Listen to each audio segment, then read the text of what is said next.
Breakthrough. Breakthrough. Breakthrough. Breakthrough. Breakthrough.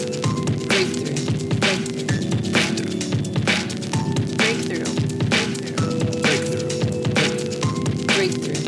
Breakthrough. You're watching Breakthrough News. You are indeed watching Breakthrough News, and this is the Freedom Side Live. I am one of your hosts, Eugene Perrier, here as always, alongside my co-host, Rania Khalek. Rania, good to be back with you after a couple weeks off. Good to be back with you, Eugene, as always. The pleasure is all mine. Thank you. Thank you very much. Obviously, we've been at the People's Summit. We've been catching up on the People's Summit. I briefly had COVID, so we've had kind of a rocky start to the summer here, but very happy to be back alongside all of our dear followers, watchers. I don't know exactly what I should call you, but we're all for you. We love you. We're happy to be here with you. And of course, this is a good opportunity to remind you, those of you watching on YouTube, which I guess is everyone, that this would be a great time. Anytime during the show would be a great time to go ahead and make sure you hit that subscribe button on Breakthrough News. Hit the bell so that you get the alerts, and that way you will be able to follow everything that we are doing very easily. Won't take much of your time, and we have quite a bit of content continuing to come out in multiple different forms of media, if you will. So subscribe, hit the bell, get on board. We want to have you with us for sure, so don't forget that. Also, if you want to make a donation in the Super Chat, you can do that in the context of this show. Rania will determine whether or not it actually gets read. So, it's on you. I can't really say whether or not your comments will ever be read on air, live. There's only one way to find out. Yeah, that's true. You've never revealed your formula, so no one quite knows exactly what to do to get on there, but I respect that. So, yes, don't forget the Super Chat. Of course, you can always go to patreon.com/breakthrough news and become sustainer. But most importantly, at this point at least, subscribe, hit the bell, and if you could, share that you are watching this so that everyone who is following you can be following us. We've got a great show coming up here. We're going to talk a lot of things from Palestine and all the ongoing things there, historic elections in Colombia, and quite frankly, unbelievable story of the jailing of a protester in the state of South Carolina. Maybe not that unbelievable given where it is, but a terrible story. But I think, Rania, we wanted to start on a topic that's hitting everyone very close to home, which is inflation. Yeah, inflation, and then we're hearing a lot more of the R word, recession. And, before we go too deep into it, I just want to note that it's been, 3 or 4 months? It was maybe 3 or 4 months ago that, the genius leaders of America were bragging that Americans are so supportive of Biden's, Russia sanctions, that, we couldn't wait to pay higher gas prices. I think there was even a poll done showing that a majority of Americans said they'd be willing to pay a little bit higher prices at the pump to support Ukraine. But now that those prices are significantly higher, as well as the prices of everything else on store shelves and housing costs, prices of everything are higher, inflation. Now Americans are very upset. Biden's poll numbers are in the tank and everybody's attacking him. And so before we get into it, I think there's a clip we'd like to show of Biden sort of addressing that point. Are you saying that we would rather have lower gas prices in America and Putin's iron fist in Europe? Oh. May have lost Biden. May have frozen. So for all those Republicans in Congress criticizing me today for high gas prices in America, are you now saying we were wrong to support Ukraine? Are you saying we were wrong to stand up to Putin? Are you saying that we would rather have lower gas prices in America and Putin's iron fist in Europe? Well, so I think that clip is so interesting because, he has a point, right? Republicans were completely on board too, and now they're just attacking him for partisan reasons. But Eugene, you did a really good Punch-Out episode a couple weeks ago on the issue of inflation. You've repeatedly come back to talk about the economy, and I think you have an excellent analysis on this, especially with the way that the U.S. government is actually dealing with this inflation problem, which is basically to drive up unemployment. I don't know. Can you lay out for our audience what the U.S. government is doing to address this and why it's actually disastrous the way they're going about it? Yeah, well, and I'll also note that on the Punch Out podcast today, I addressed the announcement for President Biden that he's going to be seeking a gas tax holiday from Congress. And just like everything else he's proposed, that's not going to work. It's not going to significantly reduce the price at the pump. But I think the easiest way to really understand what is happening vis-a-vis the U.S. government responding to inflation, Rania, is this. They are looking to address the issue inflation by putting the burden on the backs of working class people instead of putting the burden on the backs of rich people. Now, and one of the things, and you mentioned some of the work I've done that I think is notable, and this stat I got from the Economic Policy Institute who put this out, is they looked at, what is really causing inflation by breaking down GDP numbers. And of course, we hear a lot about supply chains. You've heard some about wages, no less. But what they lay out is that, in fact, profits is the biggest driver of inflation. That essentially for every dollar of inflation, about 54 cents is going to corporate profits, about 38 cents is going to supply chain issues. And I don't have it in front of me, but I think it's 8 or 9 cents is going to wages. So obviously, by far the largest increase is the fact that corporations are just jacking up the prices. And they're jacking up the prices essentially because they know that no one really knows what anything costs, right? And so since there are supply chain issues and there are other things happening in the context of the economy to where an average person might say, well, okay, yeah, I expect prices to go up. But if you don't know what it really costs them to make it, it gives them a huge amount of room in order to just increase the cost to wherever they want their profits to be. And we've seen this from a lot of companies in their earnings statements, that they're actually talking about how inflation isn't really affecting them because they've raised the prices so high that they're outpacing inflation, which is the opposite of wages, right? Like inflation in May, it went up about 8.6% year on year. So the inflation average prices are higher, 8.6% higher than they were in May of last year. Wages have only gone up 5.2%. So quite frankly, even if you are getting a raise, you can see that whatever, you're making less money over time. So corporations are doing the opposite. So I say all that just to say the whole goal of the Federal Reserve, which is essentially producing a recession by increasing inflation, is to shrink the economy. And for a lot of reasons that we can get into, you shrink the economy, prices will go down. And when you look at the issue of a gas tax holiday, they're avoiding the issue of the massive profits of these corporations and the fact that they could not raise the prices for whatever they want to make their own profits. They just have to make slightly less profits. But in order to address that, you need something like an excess profits tax, which would then reduce the incentive. So the things that could actually reduce the incentive of corporations to raise prices, they're not doing because they don't want to raise taxes on rich people. And the thing that they can do, which is to induce a recession vis-a-vis raising interest rates, are more likely to hurt the average everyday person because the economy is going to shrink, the economy is going to be bad, and that's where you are. So what it really comes down to is they're not looking at the root causes of inflation per se. They're just taking a blunt force instrument to address it, but the way they're using it means that it's going to hurt average everyday working people far more than the big corporations that in many ways will do better when there's a recession because they can consolidate and buy businesses that fail. Jeez. I mean, and then you have Larry Summers, the former Treasury Secretary under Bill Clinton, getting a lot of attention this week for basically like suggesting that we need to raise unemployment to 10% in the course of a year, 7% over like the course of a few years. Like he was coming up with different ways, but I think it actually speaks to something interesting though. It speaks to the fact that in order for capitalism to survive, you actually need to have you need to raise unemployment. You need, you hear all this talk about, oh, nobody wants to work. And it's like, you literally are trying to put people out of work and cause a recession to fix a problem that you created. But something else that you discussed in your punch out about this was that there's been warning signs, because it's not just, obviously the war in Ukraine, the sanctions on Russia have definitely compounded the problem. And we've had episodes of our various shows on our YouTube channel about that.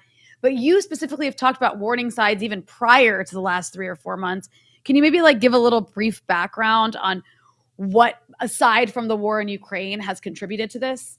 Yeah, no, I think it's a very good point. It speaks to the issue of, well, 2 issues. One, is there going to be a recession, A, and B, how deep it's going to be, which is obviously a huge conversation around raising interest rates. And it also speaks to sort of why inflation is happening now. But, just to really summarize, what you're starting to see is that there are a lot of warning signs in the stock market, especially, that are showing that there is a lot of dodgy things going on. I mean, obviously, I think people who follow Wall Street know it's just one big casino. And you're seeing a lot of evidence that there's a lot of bad bets. You know, one good example and one thing I've pointed out is the hundreds of billions of dollars. It was like nearly $800 billion, like halfway through 2021, that had been borrowed to buy stocks. So basically, like people just borrowing money to speculate on the stock market and hoping it all comes back to them. That number was notable because it had not been that high since just before the economic crash in 2008. And, you know, we're seeing this in a number of different fronts. I mean, we saw even prior to the pandemic, the Federal Reserve send $9 trillion in just a few months to the repo loan market. That's the main, you know, corporate loan market that greases the wheels of the economy. And then they created a whole new program that exists today to put in $500 billion a day, or, you know, up to $500 billion a day. So you just have to ask yourself, if the number one loan market in the economy, the thing that really makes everything else go in terms of transactions, potentially needs $500 billion a day in Federal Reserve money.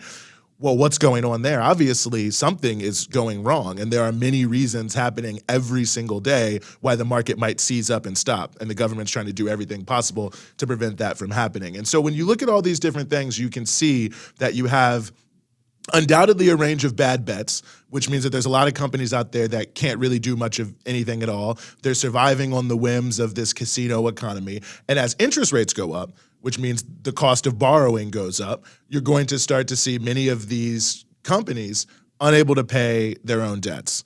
And and not only unable to pay their own debts, but also unable to refinance their loans because people just won't want to deal with them. And that means a lot of dominoes could start falling. And that's what the real issue is of a recession. Now, the Federal Reserve, Jerome Powell, the government in general, everyone's saying, well, it'll be a mild recession. You know, who really knows? We're going to manage it. Quote unquote soft landing, I've heard used a lot from various Federal Reserve officials. And their point being is that the economy is really like not that bad, and we're just going to move things around a little bit and it's all going to be fine. But when you look at some of the things I've pointed out, in those loan markets and the amount of money that's borrowed and the fact that almost all of these major indicators, it's like the last time it was this bad was 2008 or 2001, right before big crashes. It sort of lets you know when those dominoes start falling, they're going to be much more significant. And you know, I can speak to this too if you want, but I think just the fact, like there's a connection between this sort of huge rapid growth that we've seen in the stock market and the bubble economy, and why these spikes of inflation happen, you know, at these moments when things seem to be going well. And so when you just put all these things together, it gives you a lot of a sense that it's going to be a lot worse than is being stated, and that the bottom is probably a lot lower than it seems in terms of how low the economy could be. And again, who's really going to bear the brunt of that? It's not going to be big corporations. It's not going to be billionaires. It's not going to be wealthy CEOs. It's going to be the people you talked about that Larry Summers is saying we need to increase unemployment, the millions of people who lose their jobs, who lose their income, the millions of people who, you know, are unable to provide for their families, and the ripple effects of that, and the other businesses that close in relationship to that. Those are the people that are really going to be hurt, not the Larry Summers of the world. Right. And I mean, it should probably be noted that this engineering of a recession to try to deal with inflation and bring prices down is basically based on like a theory. It's not, you know, it's based on a theory as if you're just like in a closed system rather than a global system where this sort of like economic collapse can contribute to horrible things all around the world. So I guess, I don't know if you have the answer to this. I actually don't know if anyone has the answer to this because the problem is so foundational. But is there another way to deal with this besides what we're hearing from the Fed, which is, oh, we have to like raise unemployment and get people to stop spending. And you do that by having less money for people, by people having less money to spend. Yeah.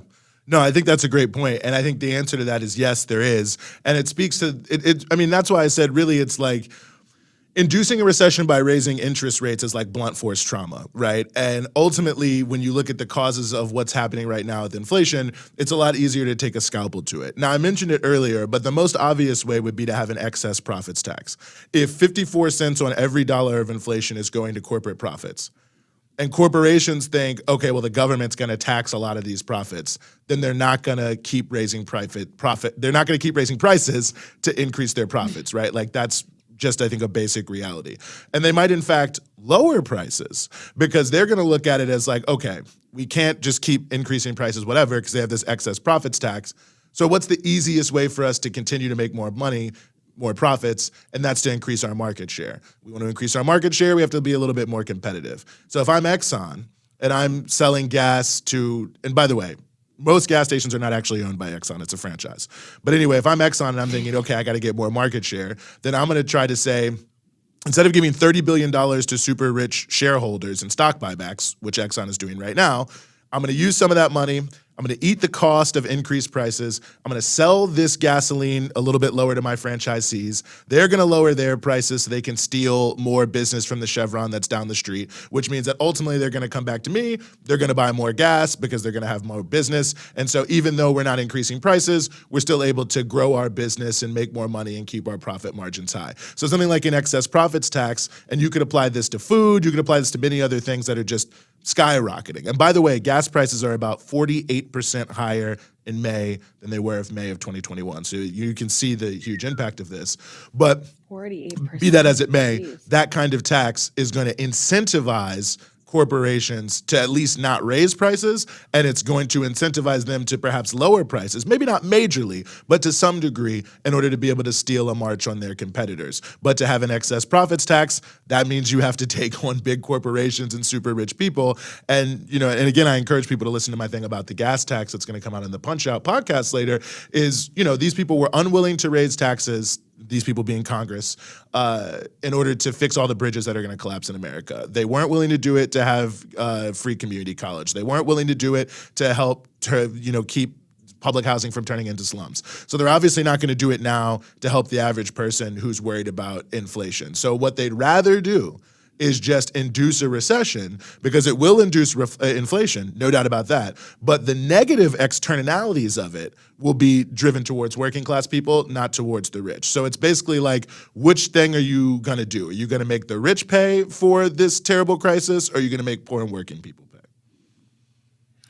Yeah, it's pretty incredible. And I think we know the answer to that because of the kind of country that we have. But I mean, I think the last thing, I would like for you to touch on, which I think everybody's interested to hear about, at least briefly, is the connection to sanctions on Russia. I know that's a bit of a complex topic, but we can't separate this war that's happening in Ukraine from the inflation, from the way it's, especially the sort of economic consequences on both Europe and the US, probably worse for Europe. But it's being framed in this way of, this is Putin's fault. You've heard it's Putin's gas prices. The Democrats try to frame it that way. But actually, how are America's sanctions, which, by the way, aren't actually working? The ruble is stronger been. The price of oil, which is what Russia sells, is higher than it's ever been. So Russia's fine. But how is that connected to what we're seeing play out in Europe and the US in economic terms? Well, I think it's really connected because, inflation was already going up before this happened, but it's skyrocketing now to a large degree because of issues directly related to the sanctions. I mean, Russia is one of the largest oil and gas producers in the country. And so ultimately, you sort of alluded to this earlier, these are big global markets. And so people who are looking to do business in this are going to look at any sign that there's going to be some sort of shock to the supply that is on the market. And even if it's not a shock at this moment, where there could be one in the future. So you're thinking, okay, there are these huge sanctions on Russia. They are selling a lot of oil and gas. They're going to be selling less. There's going to be fewer supply. There's going to be more competition over limited supply, which means that this situation is going to be more and more tricky. So you're going to raise the prices. That's ultimately what's going to happen because everyone's going to be trying to figure out how they can get the most out of, this particular moment. People who are selling oil and gas and those who want to trade in that are also going to try to drive up the prices because they want there to be a more robust market where they can make more money. You can see a similar thing with food, right? I mean, the sanctions that are existing on a lot of the Russian businesses mean that even though Russia can freely ship a lot of wheat and sunflower oil and things out like that, insurance companies don't want to insure them. Shipping companies are worried about doing different things. So there's not as much of the supply of these things on the market, which means prices are ultimately going to go up. So we're seeing the sanctions that are being used by the United States on Russia are hitting on very critical goods that are already sensitive to inflation and driving it even worse. Now, in terms of who to blame, like Russia did invade Ukraine, no doubt about that, but the United States and the European Union decided that the answer to that invasion should be sanctions. And they knew at the time, as the clip we've played from Biden in the beginning said, that by doing these sanctions, they were going to increase the price of fuel and increase the price of food. And that could quickly get out of hand, that it could start to spiral, and that it could start to have real negative impacts on people. So these were known consequences, and they still chose to go forward. So even if you want to say, oh, well, Putin should have invaded Ukraine, which, okay, fine, you're happy to say that, you can't then abstract yourself out of the equation and say, okay, he invaded Ukraine, so he's a part of the problem. That you could maybe accept.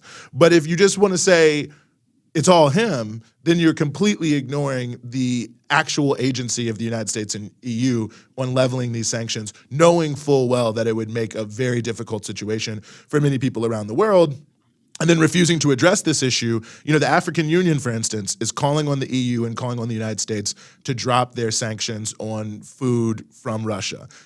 And the EU and the United States response is, no, we're not going to do that. So you've got these African countries that everyone is saying is going to starve because of this. And they're saying, please lift these sanctions. The US, the EU is saying no. So how can you possibly not say that they are deeply complicit?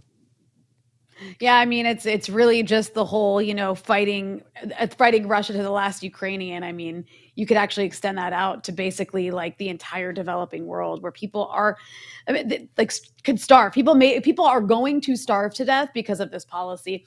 But that said, I mean, we'll definitely have to come back to this topic. But I think on that note, we have another segment to move forward with. Yes. Well, a lot to be said. And of course, Punch Out Podcast today. Listen to that. Sadly, gas tax holiday not going to help you. But we want to move now to I never know if I should say these things are unbelievable, I guess. I mean, they are so believable in America, but just terrible. And that is, repression against those who have been standing up, demanding Black Lives Matter, essentially.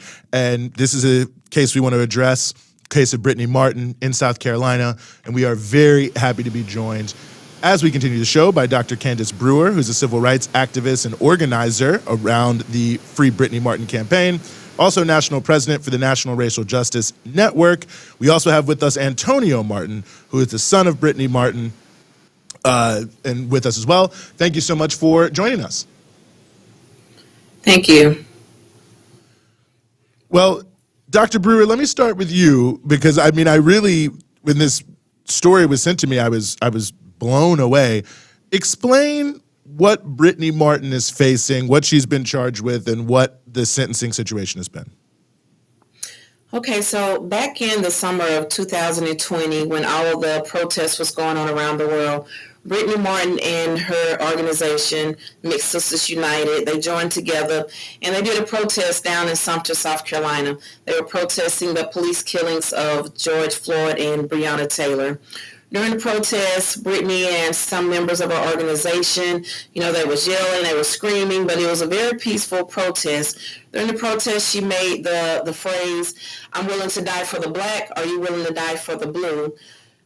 Moving on along during the protest, she ended up being arrested. She was charged with inciting a riot. She was charged with threatening the life of public officials. So moving forward to the week of May 2022, second week of May, she went to trial on those charges. During the trial, the solicitor introduced another charge called breach of peace, high aggravated. They explained to the jury what breach of peace was, and a couple days later, the jury found her not guilty on the inciting a riot. They couldn't come to a verdict on the threatening the life of a public official, so that ended in a mistrial. But they said, hey, we still have this charge that you've never even been arrested for, that we never told you about, never told your attorney about, and it's called breach of peace, high aggravated. So the jury found her guilty on breach of peace, and they sentenced Brittany to 4 years in the Department of Correction. Brittany is pregnant. She's 4 months pregnant, and she has 5 children. So basically, they sent her to prison for protesting against the police killings. Jesus. Wow. I mean, that's just so insane because to me, the first thing that comes to mind is the issue of free speech here. How is this not covered by free speech?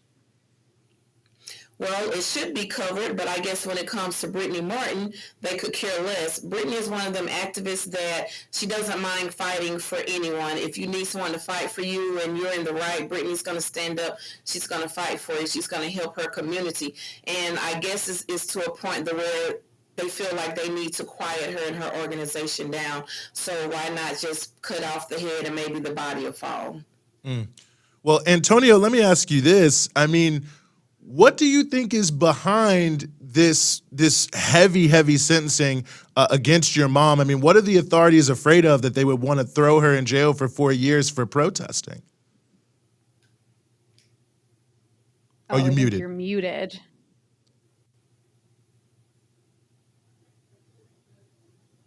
Oh, I still can't hear you. I don't know if that's on our end.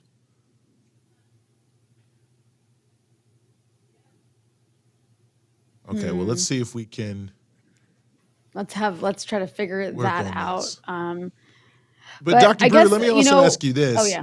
I feel one of the things that I kind of buried the lead here. I mean, she's been sentenced to this 4 years, but I think I read somewhere that the average sentence for this, or to whatever degree, is like 30 days or a fine. The average sentence for breach of peace is 30 days and or a $500 fine. Wow. There's no statute on the books in South Carolina for high breach of peace, high aggravated.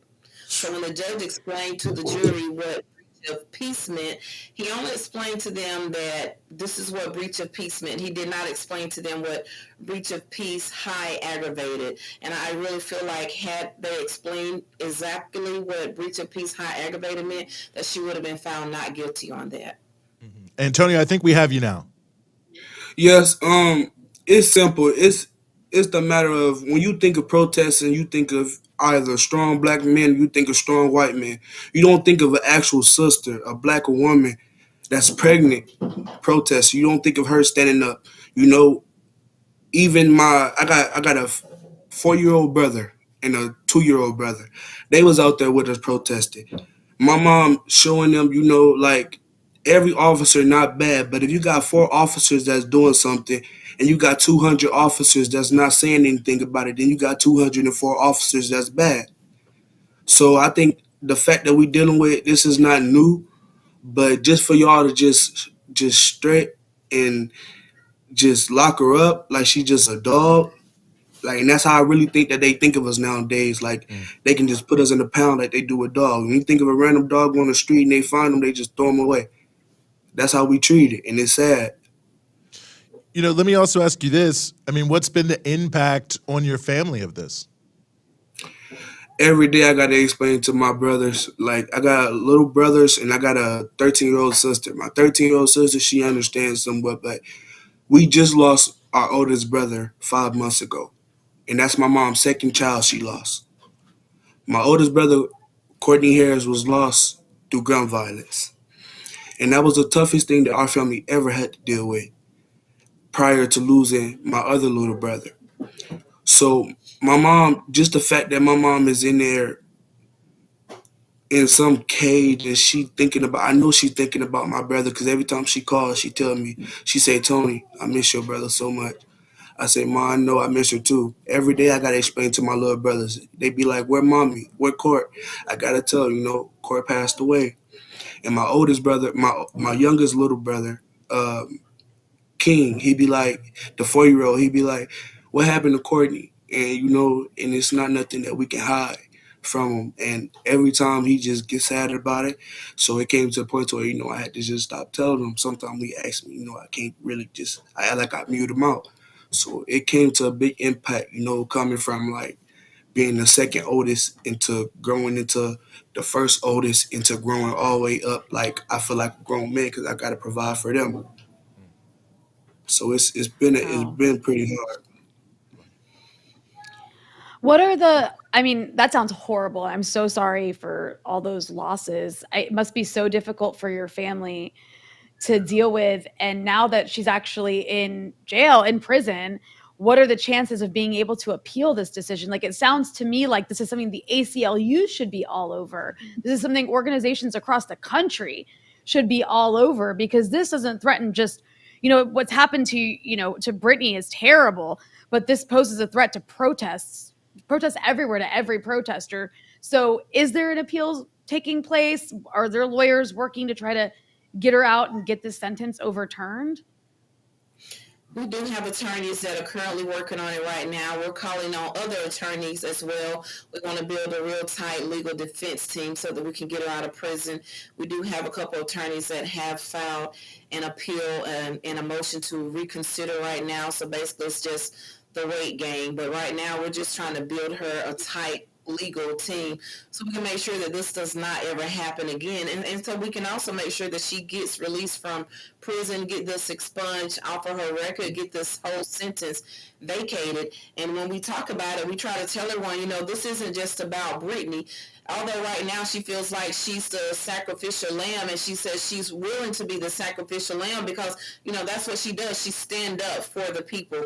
But to take her away from her family, to have her in prison, mistreating her in prison, we want to make sure that Brittany Martin does not end up being another Sandra Bland. So we're trying to get her out of prison, and we're trying to do that right now, but it's just a slow process.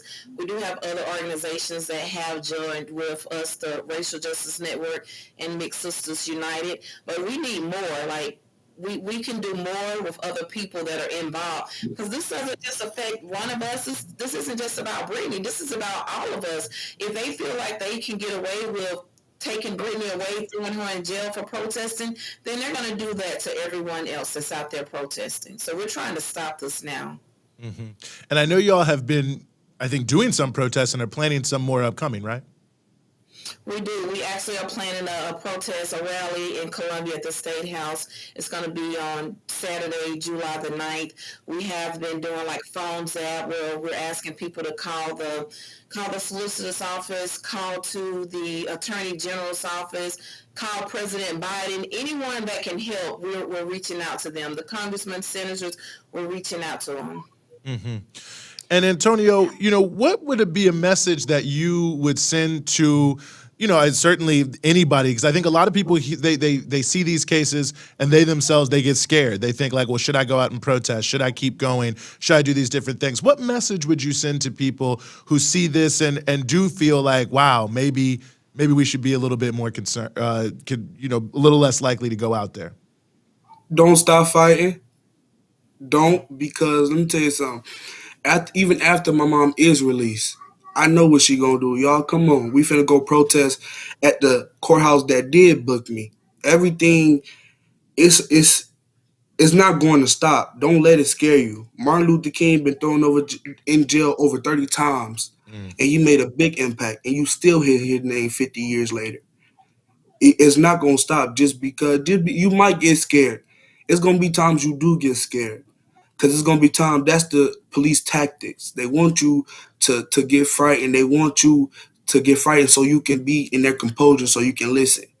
And I'm not saying all officers are bad, but you got to do what you got to do to make a change. It's certain sacrifices. And my mom, unfortunately, she was a sacrifice. And she say that to her team every time when we call each other, when we talk. She tells us, y'all, I'm doing this for y'all. I'm doing this for everybody. And my mom, she break down, but she the strongest mom I could ask for. Mm-hmm.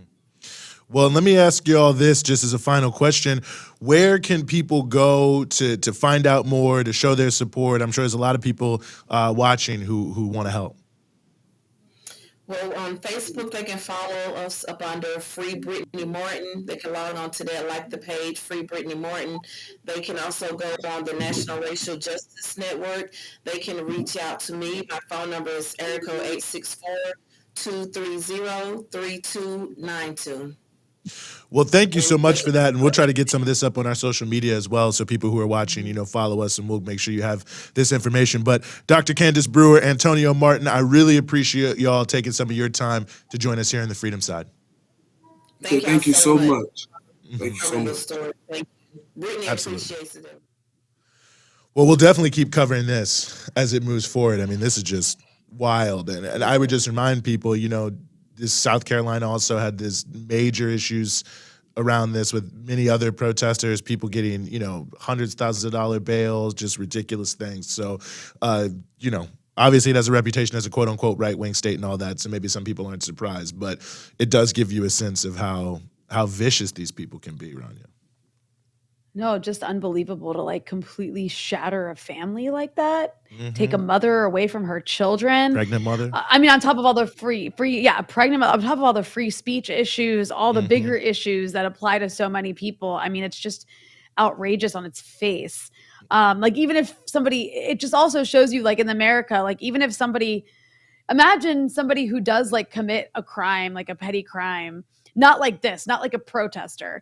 Yeah. That sort of stuff happens all the time. People get thrown into prison in the US and families get completely shattered over small things. But now also protests. I mean, I'm also just thinking about how the US reacts like whenever anyone is put into jail in any country they hate. Like, Yeah. how is this not an international scandal? No, I think it's a good point. And the point you made about free speech, I mean, what is aggravated breach of the peace? Like, I mean, it just seems like somebody was thinking, what can we just randomly make up so that we can arrest people for protesting? I'm going to look into this because I haven't looked into it, but I just have this strange feeling that this dates to the civil rights movement and that some segregationists in South Carolina said we're going to create a highly aggravated breach of peace in order to be able to arrest people, you know, in situations just like this, which often you see these things happen all the time where these things that have gone out of, you know, use or whatever because the times have changed,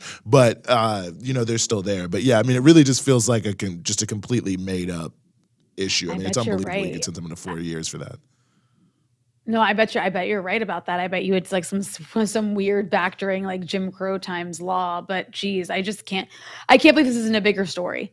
Yeah, when Clemson won the national championship. I know there's a lot happening, but I wasn't there when Clemson won the national championship. But I am willing to bet that students were probably tearing stuff up on the college campus there. And was anyone arrested for aggravated breach of peace then? Probably not. Anyway. Wow. Well, we're going to move on to what I think is actually a more hopeful story, thankfully. Usually I know we're running down for you guys a lot of just terrible situations because that's the world we live in. But we had some very historic, very positive electoral news coming out of Colombia over this past weekend. The victory of Gustavo Petro and Francia Márquez, the presidential and vice presidential candidate, respectively, of the historic pact. And to discuss more about that, we are very happy to be joined by Javier Guerrero, who is a member of the Pacto Histórico Los Angeles, so the LA branch of folks in the diaspora who are mobilizing for the historic pact. Javier, thank you so much for being with us. Hi, Eugene. Hi, Rania. It's a pleasure being here with you all. Thank you so much for the invitation.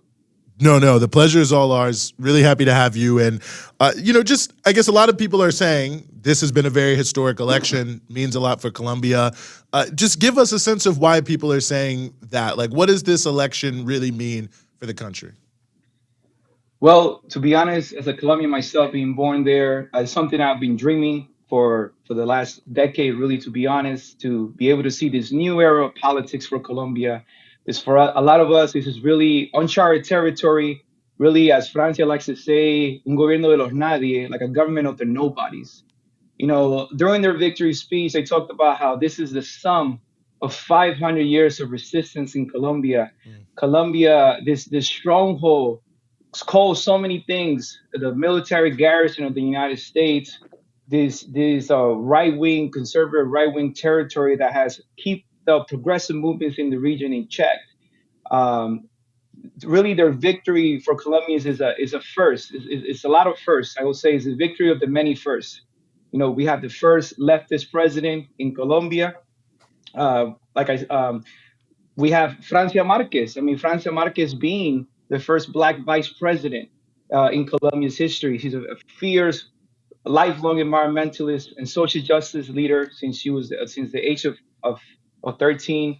There's so many firsts. I mean, just the fact I would never thought I would ever utter the words that a former guerrilla member of the M19, Gustavo Petro, will be in the halls of powers of my country. So I think this is the first of many. It is extremely historic. I mean, and more importantly, I think their victory really represents the final blow to this political current of Uribismo. A lot of guests in the past, in lead up to in the elections, have discussed how this political current, this extreme uh, political current, responsible for a wave of bloodshed and political genocide that has really played my country, all despite of the signing of a peace agreement. So I think that is really the energy, that is the significance of this victory, and we're definitely looking forward to what's next. It's only the beginning, though. And of course, it's historic for Colombia, but it's also, like you mentioned, historic for the region. I mean, Colombia has been this base, it has many US bases in it. It's been like the base of a lot of American policy in the region, particularly uh, negative policies towards Venezuela. Already, you have Gustavo Petro announcing that related, like there will be regular relations with Venezuela, unlike before, which is a huge deal. So, what does this mean for neighboring countries? Like, what might change for the positive for places like Venezuela? Well, for a change, definitely, we're talking about a Colombia who, during the failed coup d'etat by Juan Guaido, was the launching pad of so many operations. They had that huge concert Mhm. that was applauded through our mainstream media and the news. I think this victory is significant because of the fact that Petro and Francia are now only promising to normalize the relations with Venezuela and really recognize once again Nicolas Maduro as a true legitimate president of the country, as a democratic elected, not this puppet for U.S. and imperialism and the OAS, which is Juan Guaido.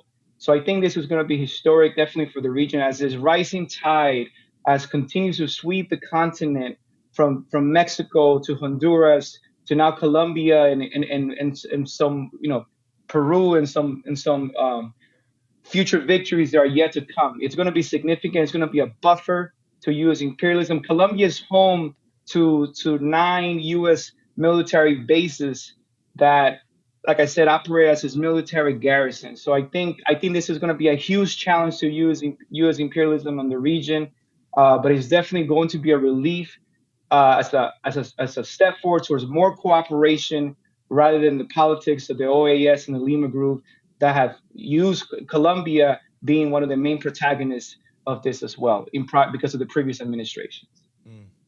Well, I think that there's so much on the table here. I mean, one of the issues that Petro and Francia raised during their campaign is that they're going to raise taxes on the 4,000 richest Colombians, that they're going to pursue land reform. I mean, talk about the essence of their program, because it really does seem like what they're proposing is a pretty, it's not Cuba or Venezuela, but it's still a pretty significant social change if they're able to carry out their policies. Yeah, I mean, the reason why the campaign is presented as a campaign of the nobodies, they're trying to speak. Really, when you really think about it, Petro and Francia's campaign started with last year's national strike, the historic national strike, which was already the third year in a row that Colombians have been protesting and going on a national strike against the failure of the previous administration, of the right-wing administration.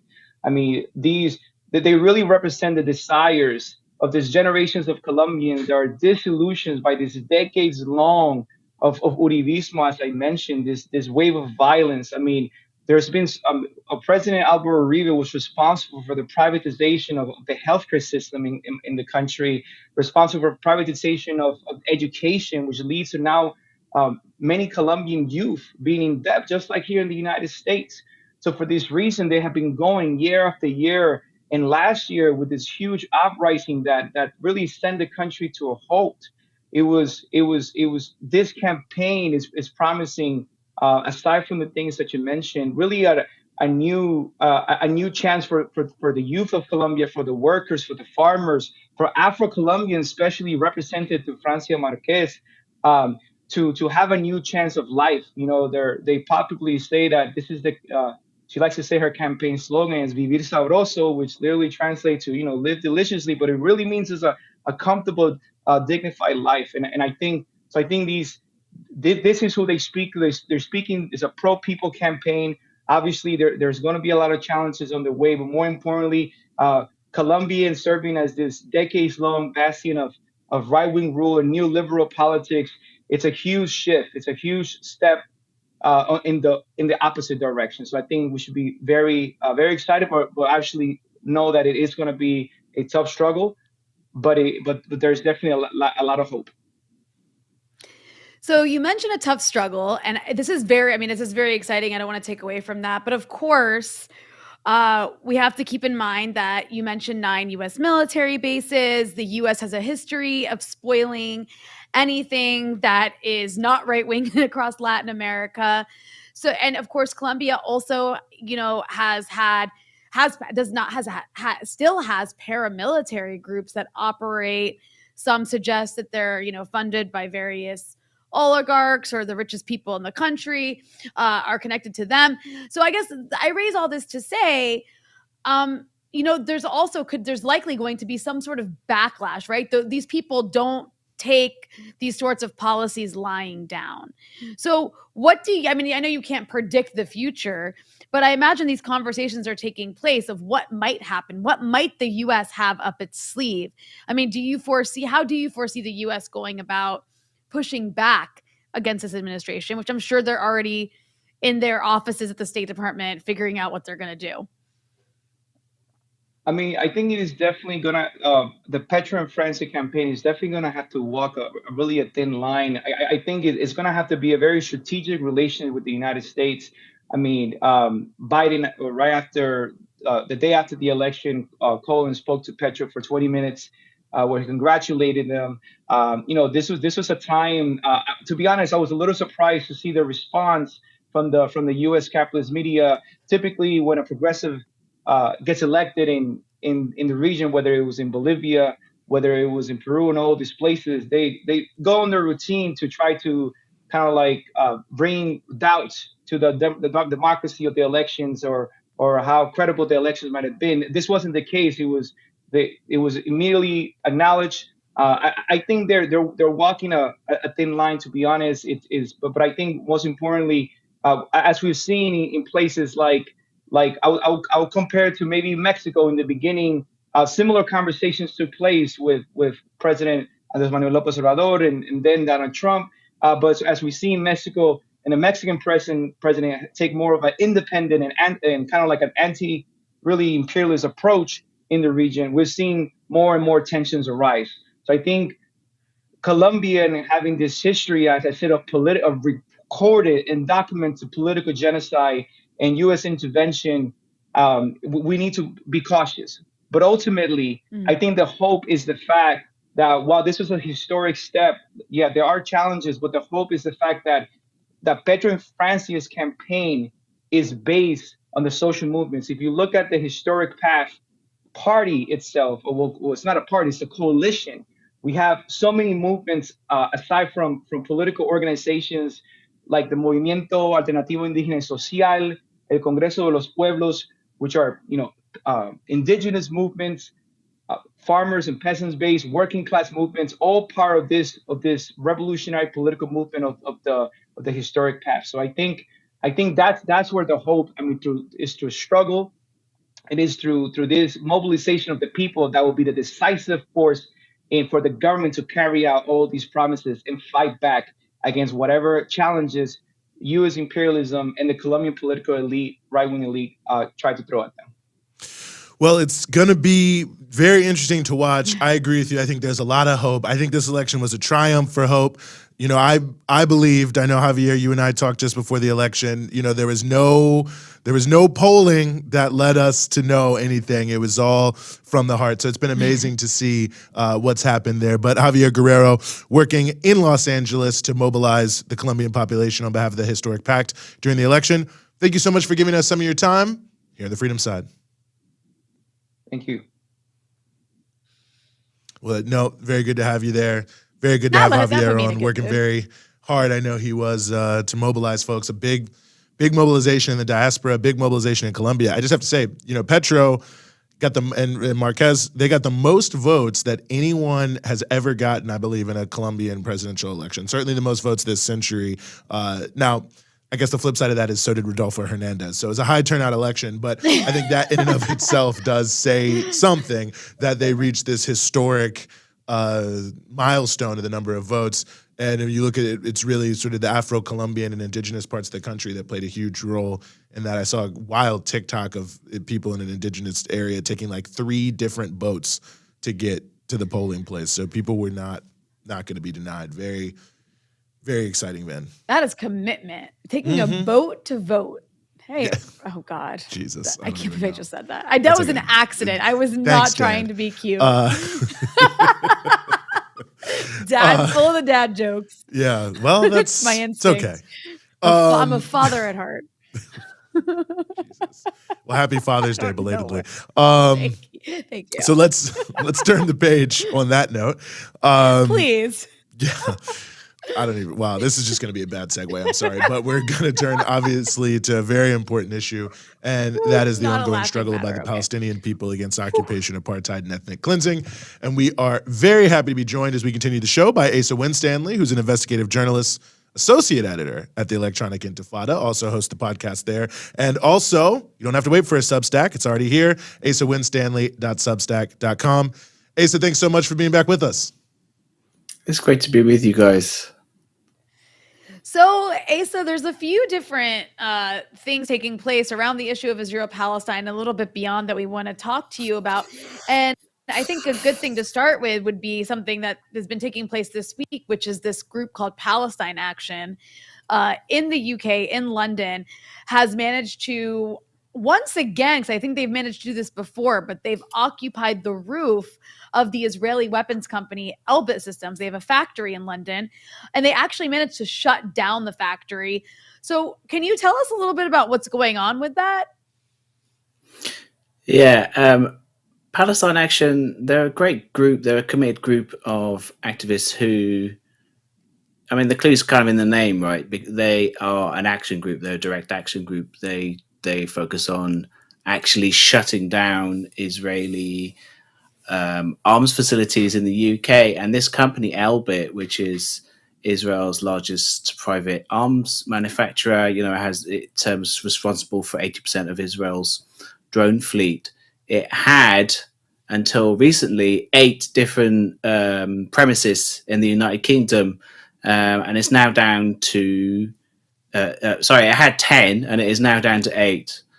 So that's great news in itself. The campaign is working. So the small correction to what you just said, the premises that it had in London was actually an office, and this is the latest one to have closed down. They seem to have stopped working out of this office in London.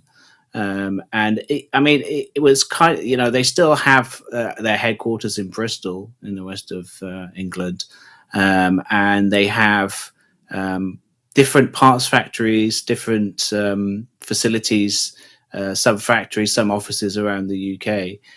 But Palestine Action is just basically sabotaging them.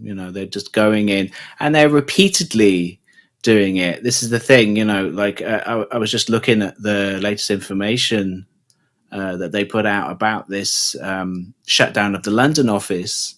And they were saying that it was, I believe it was 15 different direct actions they took over the course of the last couple of years against this office.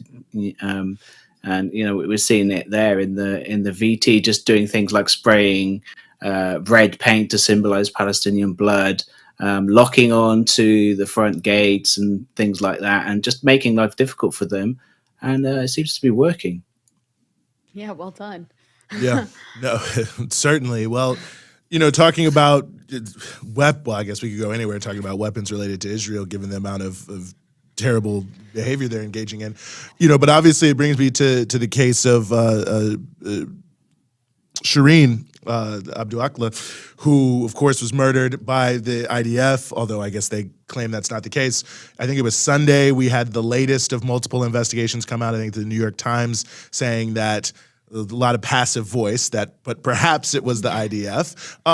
Where does this case stand, both in terms of what we know, in terms of what happened, and also the Israeli-U.S. sort of issue around whether or not there's going to be any sort of investigation or accountability?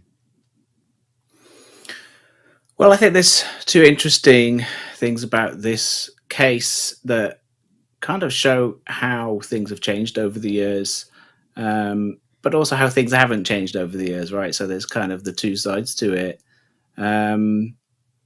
It's interesting to me, like the facts of what we know haven't really changed very much. Like, it was known straight away that Shireen Abu Akleh was killed deliberately by an Israeli army sniper, pretty much straight away.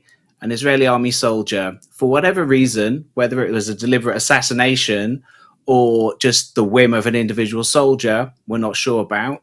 That's what we don't know. But what we do know is that it was an Israeli soldier that murdered this Palestinian journalist, one of the most well-known journalists in the entire Arab world. This is, I was trying to think of a sort of an American analogy to her status in the Arab world. She's a really big deal. She's a household name. I suppose you could say she was. This is really a disservice to her, but just in terms of name recognition, she's almost like a Rachel Maddow or a Tucker Carlson. She was a huge name. The difference being she wasn't, a terrible person, and she wasn't a loudmouth spouting off on cable TV. She was actually an on the ground reporter. She was well known for her on the ground reports. But just in terms of name recognition, she was known, and this is why there's been such an outpouring in Palestine. She was a Palestinian. She was from Jerusalem, and this is why there's been such an outpouring of grief and anger and mourning among Palestinians about it, because she was this household name. She brought Palestine into people's homes, and she told Palestine's story to the world in an accurate and fair way on Al Jazeera, and the Israelis killed her for it. Essentially, that's what it comes down to. So, you mentioned all these investigations. It's interesting because, I can't think of any other case or any other country where you would need so many investigations. We're always seeing I get really frustrated.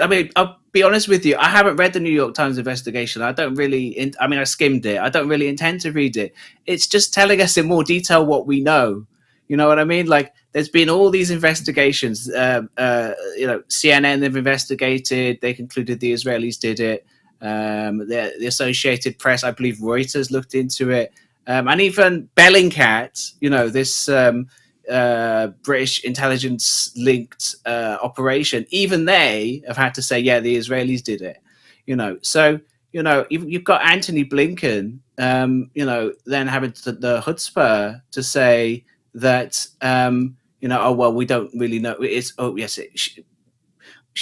Their killers her killers have to be held accountable, but we don't really know who did it because there hasn't been an independent investigation.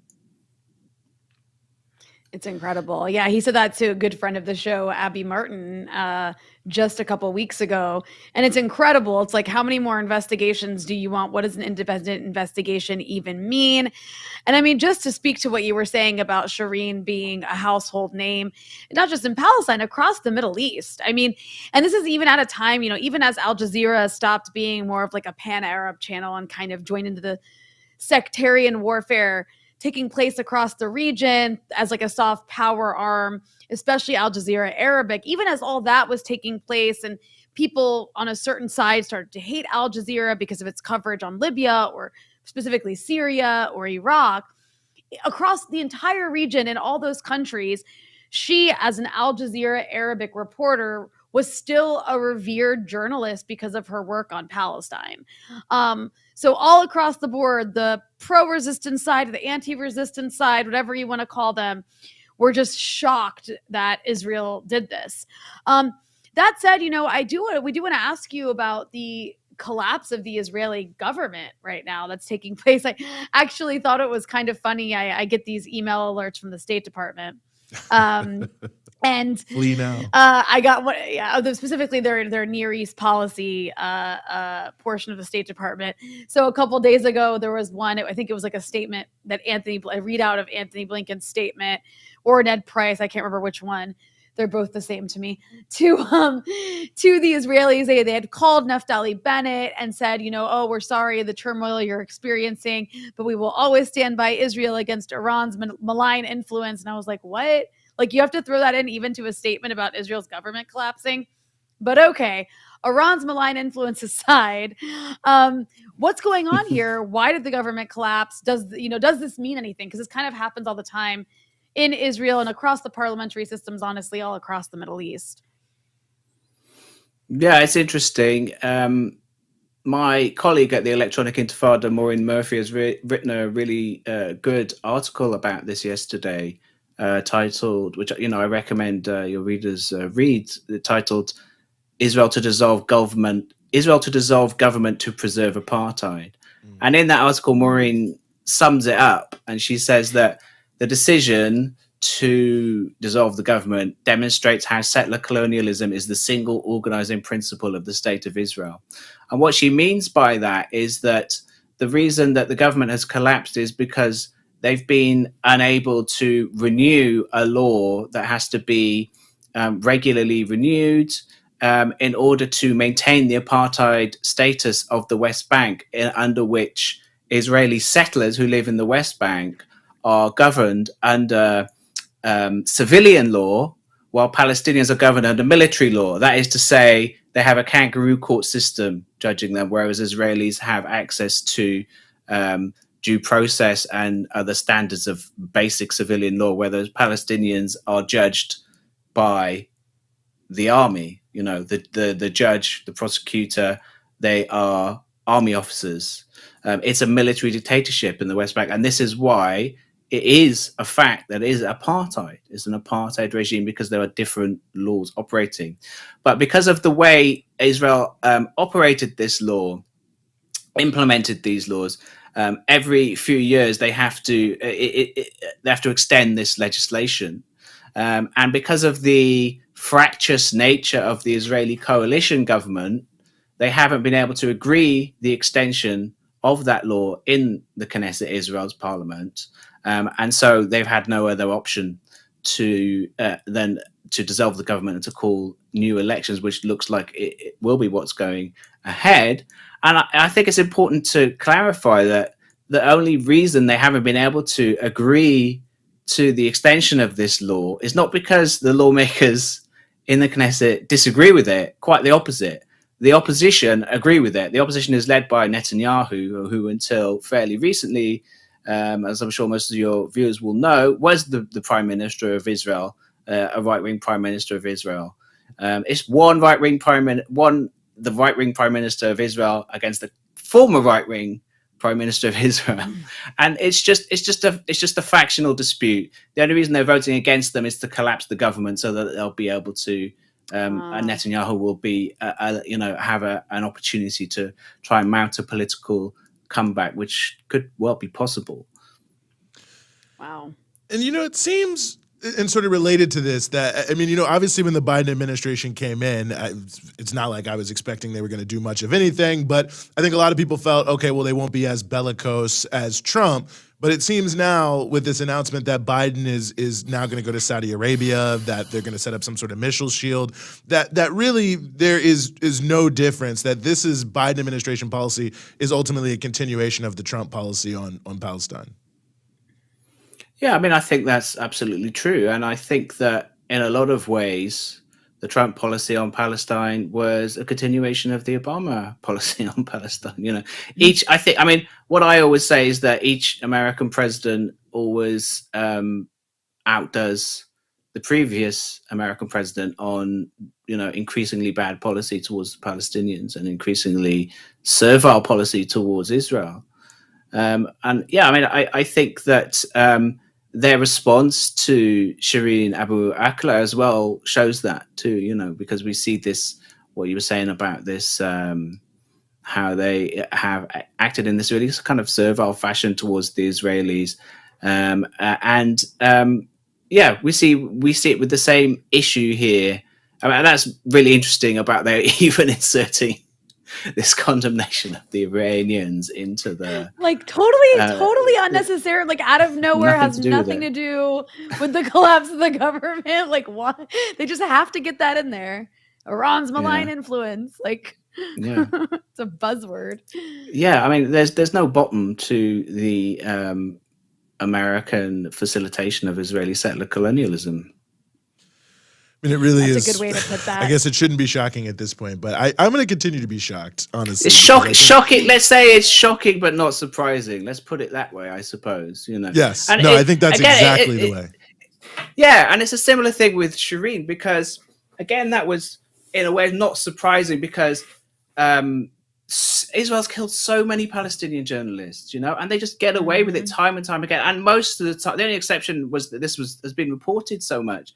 And that, I suppose, and the shock of it to me was, I suppose, the fact that this was such a well-known journalist. Why would they, even on their own terms, why would they do this?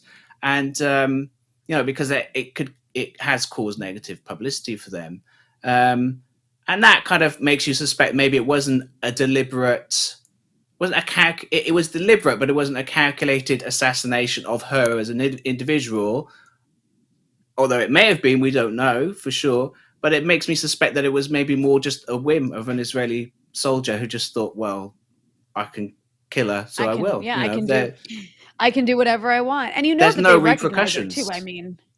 But you know that the soldiers also recognize her. So whoever did do it, even if it wasn't this like targeted assassination by like an official, which I don't think it was either, because that would just be so incredibly stupid, and Israel cares so much about its public relations. And I'm sure the government was very unhappy with this with this outcome because of the damage it did to their reputation. Not that it ultimately matters, but whoever did do it, I mean, the soldiers knew her. They recognized her because she was always there in the West Bank, in those places, specifically in that place, reporting. So whoever did it recognized her, and that is how Israeli soldiers feel. They feel that they can do whatever they want. They can put a bullet in whoever they want, and there's no problem with that, especially if that person happens to be Palestinian, and it's completely outrageous.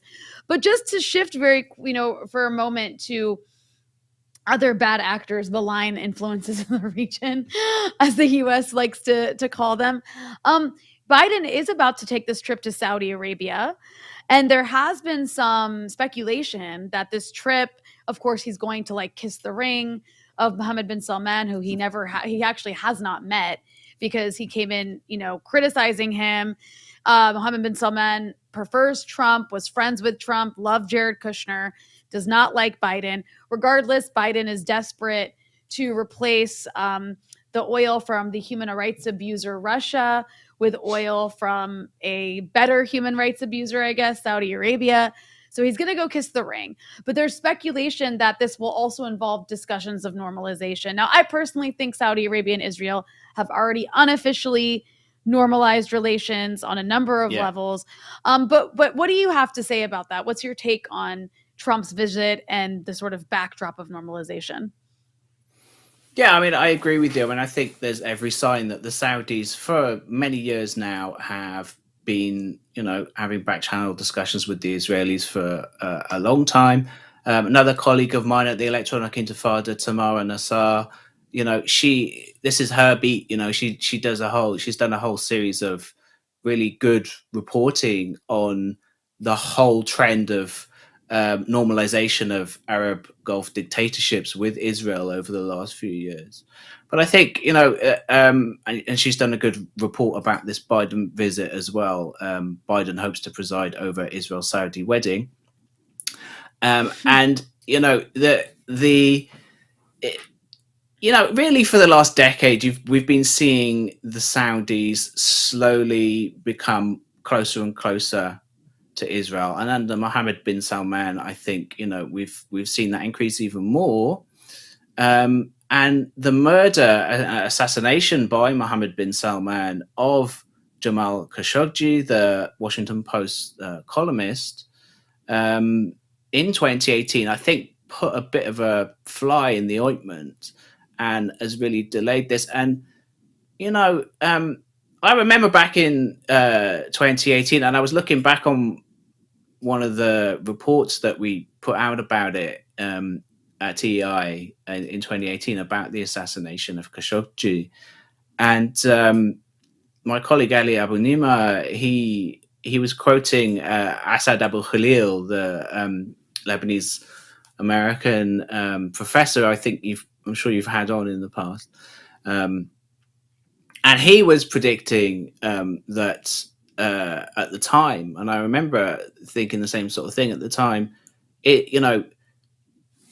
To come back in from the cold, because again, this was it was bad publicity for him, because the Mohammed bin Salman's assassination of this journalist in the embassy in Istanbul.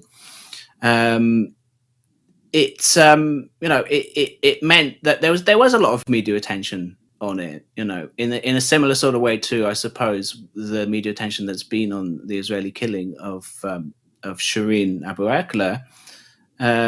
It did mean that it would have been really hard for the Americans to kind of make this normalization deal between the Israelis and the Saudis to go ahead. And, with the normalization between the UAE, Bahrain, Morocco on one side and Israel over the last few years, that has been going ahead. There's every sign the Saudis have been, involved in this and facilitating this. I mean, to me, it's only been a matter of time before the Saudis also normalized ties. But, of course, the Saudi dictatorship, I mean, let's call it what it is. An absolutist monarchy is a dictatorship, a brutal dictatorship. Human rights abuse are involved in this terrible war, which has, caused an absolute disaster in Yemen, leading it. They see themselves very much as the leaders in the region. So, they don't want to just be any old normalizer with Israel. They want it to be a big deal. It's going to have to be a big deal. It's going to have to be they're going to have to make a big show of it. The whole Abraham Accords things that went on under Trump. I guess that's what this Biden visit is about. That, working towards some sort of big show. And I suppose what we'll see is they'll be bringing the Saudis back in from the cold. They'll make some sort of gesture over Khashoggi where they'll say, well, we investigated and maybe this person was responsible. Something like that. I don't know. There'll be some pretense of some sort of accountability for it without actually doing anything concrete, because we know, and even the CIA has reportedly concluded that Mohammed bin Salman made the decision personally to execute Khashoggi. So, nonetheless, I'm interested to hear your thoughts as well, Ronnie, and what you think will happen. Yeah, I think that they've basically already unofficially normalized. I'm sure these conversations are happening in the backdrop. And I could imagine that Biden probably feels he needs to give Saudi Arabia something in return for getting them to increase oil production. And one of those things could be something to do with perks for just open normalization, because then you can kind of kill two birds with one stone. But of course, it remains to be seen. But what Asad Abu Khalil was arguing was that, in exchange for bringing the Saudis in from the cold over Khashoggi, he'll be forgiven for that murder for normalizing ties with Israel, because he's making this great gesture for peace, and so therefore we have to forget about all this other stuff. Normalizing with a country you're not actually at war with. Right. Yeah. Yeah. So I it's quite possible that we would see something like that, I think. Mm-hmm. Well, as always, Asa, really appreciate you joining us on the show. And of course, I can't recommend Electronic Intifada any higher. So I hope everyone spends a lot of time following your work and everyone there. But thanks for giving us some of your time here on the Freedom Side. Thanks for having me, Eugene. Thanks, Rania. Mm-hmm. Well, Rania, it's an interesting question. It'll be a lot to see and to say. I think the Saudi position is interesting because I know we live in a society where no one remembers anything beyond 20 seconds ago. So we have to remember back 2 years ago when Malaysia, had this big conference about the Muslim world, and Saudi Arabia was going like out of their mind trying to sabotage the conference. They were trying to make sure Imran Khan didn't show up in Pakistan. I think they gave Pakistan like $2 billion or whatever. But the real reason is because, well, there's a lot of reasons for it. I mean, but the Saudis see themselves as the custodians of the two holy mosques, as the leader of the Islamic world. Malaysia, to some degree, I think obviously has been trying to sort of displace them to some point, but they raised Palestine very sharply. And you can see Malaysia, Imran Khan in Pakistan, Indonesia, sort of the center of gravity in the Muslim world around raising the issue of Palestine is sort of shifting out of the Middle East, out of West Asia, a little bit more towards some of the Asian countries, the African countries as well. And I think it's notable for the Saudis because their sort of standing that they like to have, and I think Asa spoke to that, is very closely tied to this idea, and that they're still talking about the 2002 Arab peace plan, which was in and of itself ridiculous. But they're in a very tough position in terms of like what the future of the monarchy is going to be. And I'm willing to make a bold prediction. I don't know if they're going to make it to Vision 2030. I know that's not that far in the future. It's only 8 years from now. How could you even? I don't have any inside knowledge, but it just feels very shaky to me. They got a lot of money, I know, a lot of power, but it's a very, very narrow base that it rests on. Saudi Arabia is a powder keg. They are a country dependent on oil for their entire economy. And at a time when, their oil might be needed today, but the same cannot be said for 20 years from now. And do they have a plan for 20 years from now? They haven't really diversified their economy. They've sort of tried to in really silly ways, like this Vision 2030 thing, but they haven't really. They want to be the leader of the Arab world. They've wanted to remake the Arab world in their image, and that turned out disastrous because it looked like ISIS.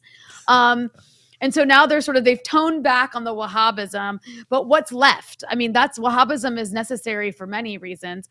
Yeah, part of it is exported around the world to fight like leftist movements, pan-Arab, Arab nationalist movements, to basically fight anything that poses a threat to like American hegemony and Saudi hegemony. But it's also used internally to control their own population. And when they start to peel that back, what do they have left? Especially when they're Saudi Arabia is a rich country. It's rich in oil. Its monarchy is rich. Saudis aren't necessarily all rich. There's a lot of inequality. And anyways, in any society, once the ideology starts to break down, once you start to lose hold over the region, that you seek to control, once the Americans start to retreat and you see like them, ditching their allies in Afghanistan and ditching their allies even in Ukraine in a way, like letting, like Saudi Arabia is watching Ukraine and thinking, oh my God, if there's a war with Iran, like they're going to hit us, not America. Like they're going to fight to the last Saudi and the last Emirati and the last, whatever mercenaries we hire to fight our war. Point being is there's a very different world that Saudi Arabia has to try to adjust to. I don't think they've adjusted well. So yeah, that's my take. Well, a lot to watch. I think your take is good. I always appreciate your takes. That's why people should follow Dispatches with Rania Khalek, which you could do very easily if you hit the subscribe button and the bell on YouTube. You won't even have to go looking for it. Your computer will tell you about it, believe it or not. So don't forget to subscribe and hit the bell on YouTube. As you can see at the bottom of the screen, patreon.com/breakthrough news. It's patreon.com/breakthrough news. If you want to become an ongoing donor, we would really, really, really appreciate it. So I think, that's pretty much it, Rania, for today. I think we're going to bring it to a close. As always, shout out to the whole Breakthrough News team for helping make it possible, including our pinch hitter, David, helping us out here today. Thank you to you, sir. But that will bring the show to a close, and we will see you next week.